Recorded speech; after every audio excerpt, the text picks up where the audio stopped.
Hello again. Joining me today is the founder of Gift 631, a very good friend of mine, Andy Fell, with whom I've collaborated on lots of projects over the last 20 years with Royal Bank of Scotland when working in the UK. And then when Andy went to Australia running the St. George Bank there, I toured the country sharing what I know with his team. Good to see you again, Andy. Great to see you again, Bill, too. Well, last time we really talked about a winning mindset, and part of that winning mindset is the ability to set goals and achieve them. How do you go about doing that? Yeah, well, as you said, Bill, my business is Gift 631. And I'm a great believer in journaling every day. And one day I was journaling 631, 631, 631. And I realized if I flipped that to 1, 3, 6, I could create what I call the power of 10. And that's one of my goal achieving frameworks. So it's helping myself, but also others, set one really big goal.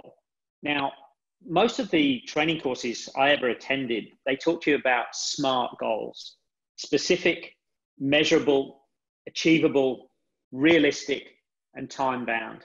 I absolutely love specific, I love measurable, and I absolutely love time-bound. I'm a great believer that a goal without a deadline is a wish.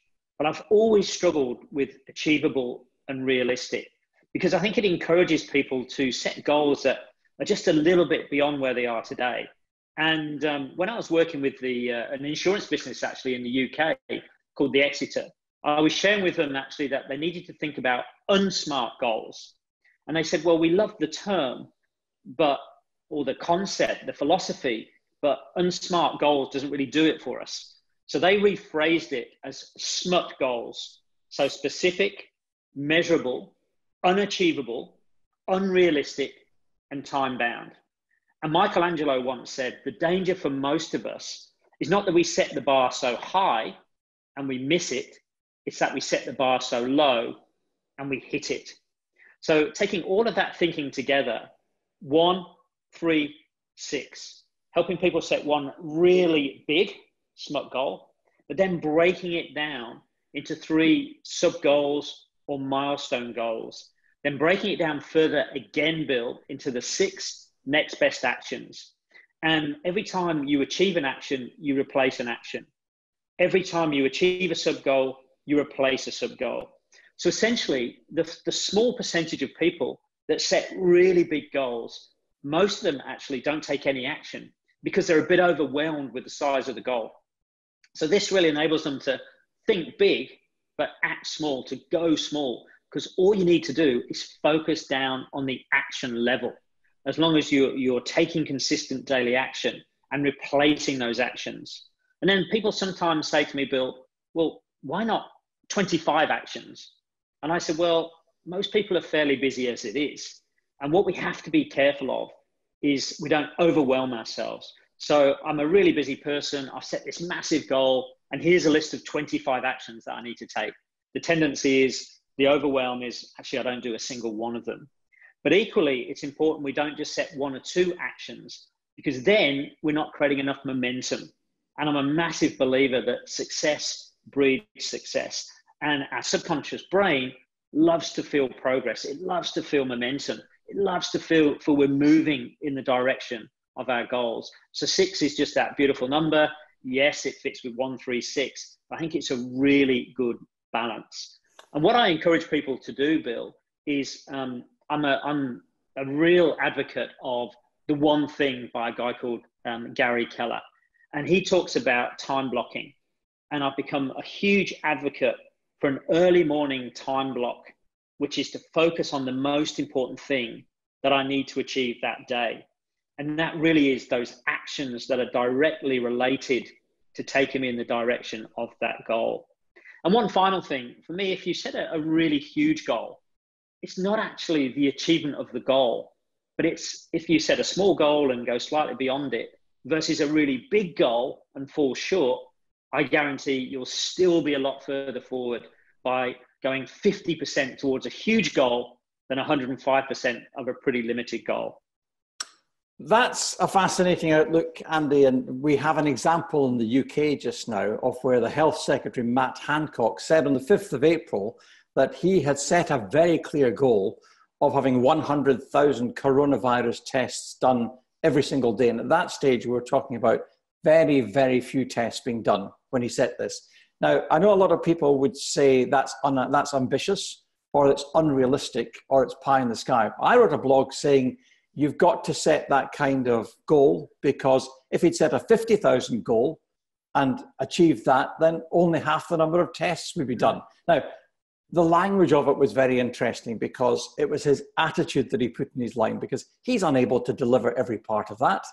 But I would applaud somebody who has more ambition. But is there a danger, Andy, that people become disincentivized because they're regularly failing to hit these goals because they're simply too ambitious? I think that's a brilliant question, Bill. And this is why almost the achievement. My son, Tom, when he was decided that he was going to run a half marathon, and he was going to look to raise some significant money for a UK charity concerned with men's mental health. And Tom was not a runner at all at this point. And so he set a fairly ambitious goal for fundraising. And for someone who's never run before, he was going to run a half marathon. And he realized very, very quickly in terms of his training that instead of thinking about running 13 miles, whatever the distance is, all he needed to focus on was the next lamppost, and then the next lamppost, and then the next lamppost. And before he knew it, he'd completed the half marathon and he'd raised a significant amount of money. And that's what absolutely fantastic goal setters do. They set a really, really big goal, and then they just break it down. So frequently they'll break it down even further than the 3 sub goals that I've spoken about. But if you focus on the action level and you celebrate the achievement of the action continually, you'll find yourself starting to achieve moving past the lamppost, starting to achieve the sub goals. And it's really important you have these celebration points in. And the other thing I strongly recommend, Bill, is I encourage everyone in their goal setting and achieving processes to create visual representations of those goals, just to remind ourselves continually what we're doing, why we're doing it. Now, for some people, that's a vision board. For some people, it's a screensaver on their phone. And then to also try and associate the achievement of the goal with a particular song. It needs to be a song that you absolutely love, and you just play that song every single day. It just triggers you to rethink about the goal. I'm also a great believer that just by writing our goal down, we have a 42% increased chance of achieving that goal. By then sharing the goal with 3 to 5 other people, it increases to about 75%. But this is the magic touch. If you then send those individuals a weekly update on your progress, your chance of achieving that goal increases even more, Bill.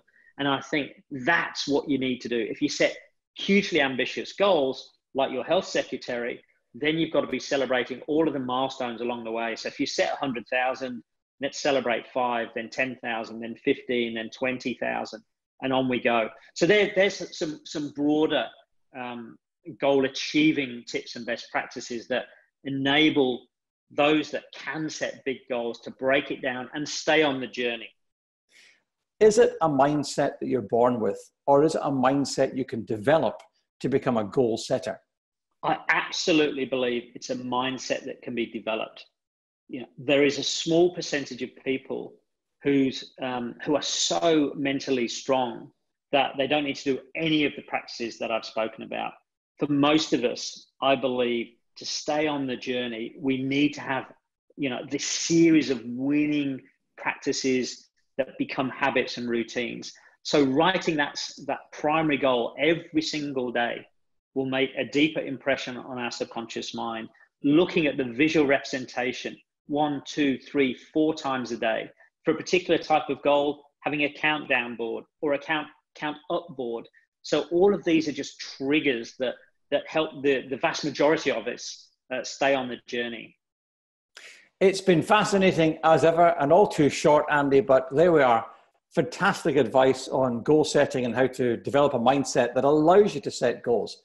We look forward to speaking to you again in the near future. In the meantime, Andy Fell, thank you very much indeed. My absolute pleasure, Bill.